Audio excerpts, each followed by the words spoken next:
मनोज सिंह जी, आप mic dub है, mic आपका लगा हुआ, आप प्लीज समझाइए ना। ये 7:50 का टाइम दिया हेमंत सोरेन के, वो लाइव विजुअल्स एक बार जरा लोमस के दिखा दीजिए वहां पे, ये क्या सिचुएशन है? मतलब वो पैलेस नुमा घर के, सीएम के घर के अंदर झारखंड पुलिस से बाहर कमांडो है, 7:50 का टाइम लिया है, वो अगर जेल जा रहे हैं तो बीवी को बना रहे हैं, ये डेमोक्रेसी? देखिए, ये सुबह से उनकी दबाव की रणनीति चल रही है और सबसे बड़ी बात यह है कि हेमंत सोरेन को पता ही नहीं कि उनके नाम पर कौन कौन सी चिट्ठियां निकल रही हैं।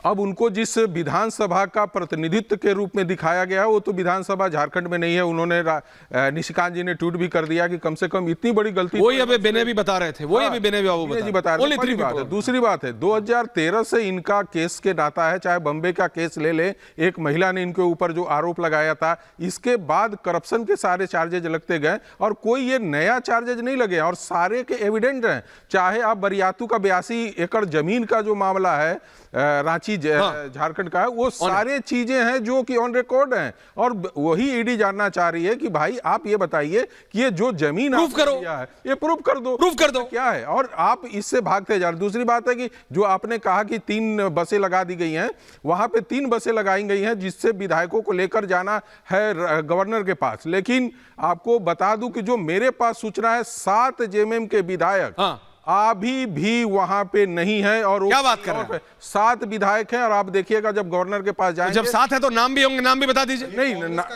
7 भी है तो नाम भी बता दीजिए। बीजेपी कूदी, बीजेपी बोल रही है, ये कांग्रेस करवा रही है, कांग्रेस करवा रही है, ये बीजेपी। मैं आपको इसका पहले सबूत देता हूं। क्या बोलिए। कांग्रेस को लग रहा है दिस इज अमेजिंग। इस पूरे घटनाक्रम में, क्योंकि उनके परिवार के सदस्य भी कल्पना जी के, वैसे कल्पना जी विधायक नहीं है, कल की बैठक में कैसे, परंतु ये पूरे घटनाक्रम में क्योंकि उनके परिवार के कुछ सदस्य भी नाराज है, तो कांग्रेस बोल रही मैं अपनी खिचड़ी पका लूं, जैसे उन्होंने कल आम आदमी पार्टी के मेयर के प्रत्याशी को हरा दिया, वैसे ही ये आप समझिए। लेकिन जब दिल्ली में हुआ था, राजेश जी याद होगा आपको, बेने बाबू, मनोज जी याद होगा, आम आदमी पार्टी ने यह भी कहा था कि आप तो मनीष सिसोदिया को बीजेपी में लाने वाले। जवाब दे दीजिए। राजेश जी मैं आ रहा हूं, 30 सेकंड बोलिए। 30 सेकंड ये बताना चाहता हूं, 30 सेकंड राजेश जी आपके पास। सोरेन को बनाने की गर्मा जी बड़े 4 विंडोज प्लीज। जो आपने कहा कि दूसरे राज्य से आए हुए भी कोई भी ट्राइबल महिला झारखंड में किसी तरह का रिजर्वेशन का, मेरे को ऐसा बताया गया था, ऐसे एक लीगल आदमी ने बताया। वो जो विधायक का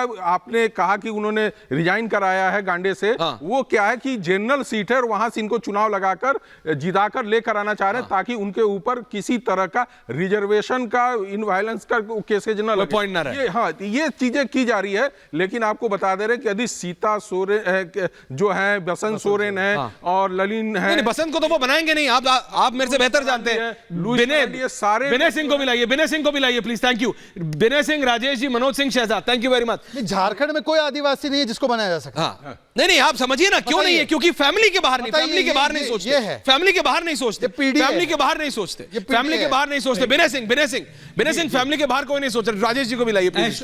पारिवारिक दलों का बोलिए विनय। हाँ दिख रहा है ऐश्वर्य भाई जी।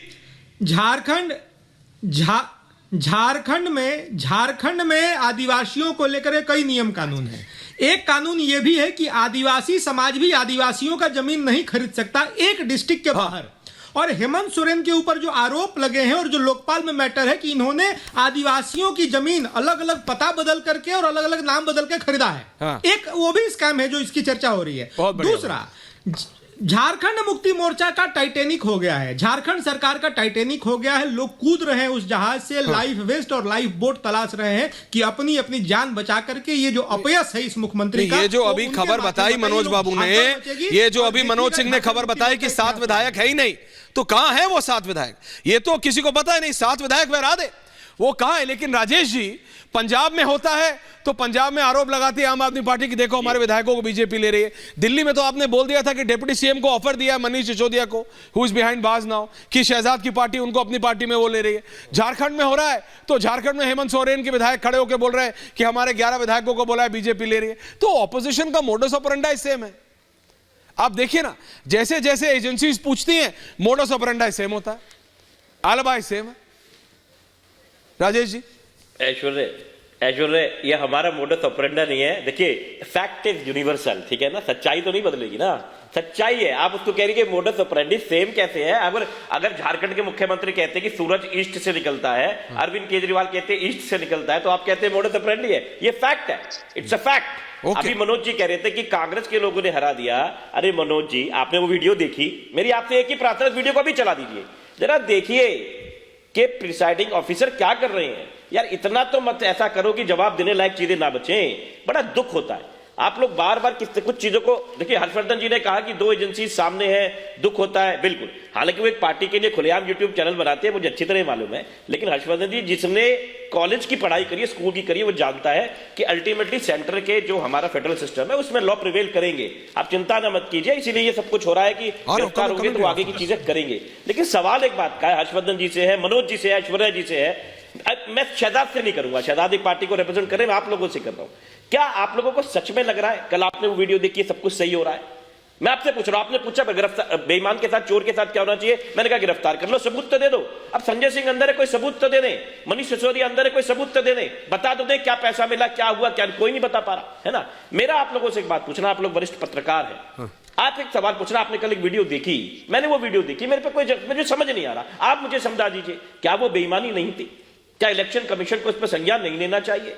क्या बड़े बड़े आप जैसे पत्रकारों को, जिनको हमने देखा है अपने बचपन में, ठीक है आज मैं विधायक हूं, लेकिन मैंने हर्षवर्धन जी आपको देखा है, ऐश्वर्या मैंने इस न्यूज चैनल को देखा है, मैं जानना चाहता हूं वो क्या था? क्या वो बेईमानी नहीं थी? क्या दिल नहीं दुखता यार ऐसी चीजें देख के? मेरा एक सवाल है, मैं ये शहजाद से नहीं पूछ रहा, शहजाद एक पार्टी को रिप्रेजेंट कर रहे हैं, उनकी मजबूरी हो सकती है, लेकिन आप लोगों की क्या मजबूरी है? अच्छा, ये सवाल मेरे दिमाग में, देश के बहुत सारे लोग, उस वीडियो को प्लीज आप दिखाइए और उसको समझाइए कि वो प्रिसाइडिंग ऑफिसर क्या कर रहे हैं, प्लीज। क्योंकि उन्होंने सवाल पूछा है हर्षवर्धन जी से, मैं पहले हर्षवर्धन जी के पास फिर आपके पास आ रहा हूं। 2 लाइन नहीं 4 लाइन। अच्छा बोलिए क्या? इन्होंने कहा कि ये फैक्ट है, जैसे सूरज ईस्ट से उगता है, वो बोल रहे हैं कि ईडी का गलत इस्तेमाल होता है। छत्तीसगढ़ में मान्यवर आप यही ईडी का इस्तेमाल करवाकर छत्तीसगढ़ के मुख्यमंत्री उस समय के भूपेश बघेल को गिरफ्तार करवाने के लिए प्रेस कॉन्फ्रेंस किए हुए थे। और दूसरी बात बता दीजिए मुझे कि आपने अभी कहा कि सबूत देखिए, वीडियो तो पंजाब हरियाणा हाई कोर्ट में है, पर दूसरा एक वीडियो सामने आया धीरज साहू का, इसी झारखंड से 350 करोड़, और सबूत क्या? कन्विक्शन आ गया लालू का। एक बार लालू को करप्ट बोलिए, एक बार बोलिए। चलिए वीडियो देखकर तय करना कि कोई बेईमानी कर रहा है, वो तो पंजाब हरियाणा हाई कोर्ट के पाले में है। आप बताइए, सुप्रीम कोर्ट तक मामला गया लालू का, कन्विक्शन पे स्टे नहीं लगा, ये कन्विक्टेड है, पवन मुड़ी कन्विक्टेड है। और हर्षवर्धन त्रिपाठी जी के जैसा सवाल खड़े करना मतलब सूरज पर थूकने जैसा, सूरज पर थूकने जैसा। इसीलिए राजेश जी, मुझे लगता है पत्रकारों को कम से कम आप बख्श दे।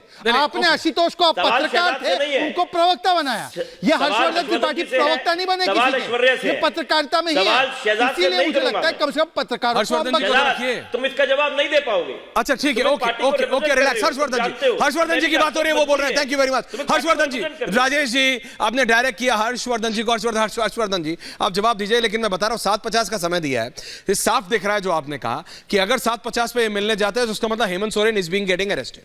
हेमंत सोरेन की गिरफ्तारी किसी भी समय हो सकती है, किसी भी समय, यानी किसी भी समय। हर्षवर्धन जी देखिए, ऐश्वर्या जी, मुझे सचमुच आश्चर्य हो रहा है जी। राजेश जी ने कई बातें कही। पहली बात तो ये कि अगर 8 लोगों के वोट रिजेक्ट हो गए, तो मैंने क्या कहा है, चैनलों पर क्या कहा है, अपने यूट्यूब चैनल पर क्या कहा या सोशल मीडिया पर क्या कहा, वो लिखा हुआ है। लेकिन अब मैं उसे दोहराता हूं, अगर ये जो वोट रिजेक्ट हुए हैं, अगर इन वोटों में जो अयोग्य पाए गए जो पार्षद है जिनका वोट है ऐसा, तो पहली बात तो मेरा ये मानना है कि ऐसे लोगों को अयोग्य कर देना चाहिए। आपको अब तक उनको अपनी पार्टी से निकाल देना चाहिए था। और अगर ये कह रहे हैं तो इन सभी लोगों को एफिडेविट देकर जाके न्यायालय के सामने कहना चाहिए कि हमारा वोट गलत साबित किया गया है। और मैं फिर से कह रहा हूं कि ये अभी मैंने नहीं कहा, ये कल ही कहा। दूसरी बात, जब हम इसकी चर्चा कर रहे हैं तो आप अभी तक नहीं बता पा रहे हैं, जमीन किसी की किसी के नाम लिखवाई गई, रांची में मामला दर्ज हुआ, ईडी में उसके बाद आया। अब उस भ्रष्टाचार के मामले को आप कैसे बचा सकते हैं? बताइए मुझे। ये ऐसा तो है नहीं इस मामले में आईएएस की गिरफ्तारी हो तब तक ठीक है, तब तक ईडी ठीक काम कर रही थी। छवि रंजन की गिरफ्तारी क्यों हुई? या दूसरे मामले में पूजा सिंघल की गिरफ्तारी क्यों हुई इसी सरकार के दौरान? क्या वो गिरफ्तारी थी? जैसे ही नेता पकड़ा जाता है, ये नेताजी लोग परेशान क्यों हो जाते हैं? बेईमानी करिएगा, भ्रष्टाचार करिएगा, उसके बाद आप हमसे सवाल कीजिएगा कि मैं क्यों नहीं खड़ा हो रहा हूं। मैं किसी भ्रष्टाचारी के साथ नहीं खड़ा हो सकता। जब हमें लगता था कि अरविंद केजरीवाल ईमानदार है, तो उसी रामलीला मैदान में हम सब पत्रकार खड़े थे। लेकिन दुर्भाग्य से बहुत से पत्रकार भी बिके, बहुत से पत्रकारों ने भी एजेंडा चलाया, और अब उनको भी पता चल गया है कि आप लोगों ने क्या क्या किया। राजेश जी, कम से कम इतना तो ध्यान रखिए कि जो सामने चल रहा है, मक्खी सामने गिरी उसको निगला नहीं जा सकता है।